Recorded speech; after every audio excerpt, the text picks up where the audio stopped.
Pemirsa, dalam kunjungan ke Kota Pagar Alam, bakal calon Gubernur Sumatera Selatan Mawardi Yahya melakukan silaturahmi bersama komunitas Domino sebagai bentuk sosialisasi jelang Pilkada 2024 pada November mendatang. Bismillahirrahmanirrahim.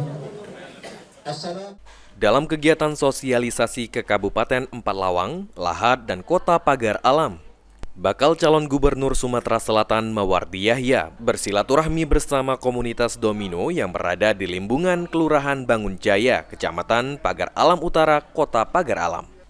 Dalam kunjungannya, Mawardi Yahya memberikan sosialisasi kepada masyarakat Pagar Alam bahwa pada tanggal 27 November merupakan hari yang bersejarah bagi Sumatera Selatan untuk menentukan gubernur dan wakil gubernur, bupati dan wakil bupati, serta wali kota dan wakil wali kota untuk memimpin Provinsi Sumatera Selatan 5 tahun ke depan. Lantaran menurut Mawardi, selama kurun waktu 5 tahun terakhir, banyak program bantuan yang hilang, seperti sekolah gratis, bantuan desa, dan pondok pesantren yang dulunya sangat membantu masyarakat Sumatera Selatan. Solusinya kan, saya hadir sebagai solusi bagi para yaitu sesepuh kita yang pernah memimpin Sumatera Selatan.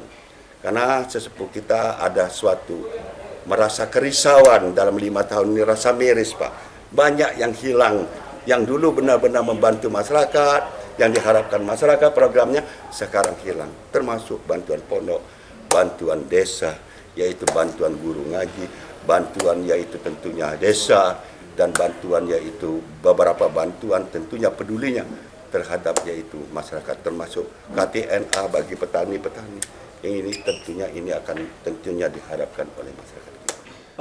Sehingga dengan majunya pasangan Mawardi Yahya dan RA Anita Nuringhati meminta dukungan dari masyarakat Pagar Alam untuk menjadi Gubernur Sumatera Selatan periode 2024-2030. Eki Saputra, PAL TV.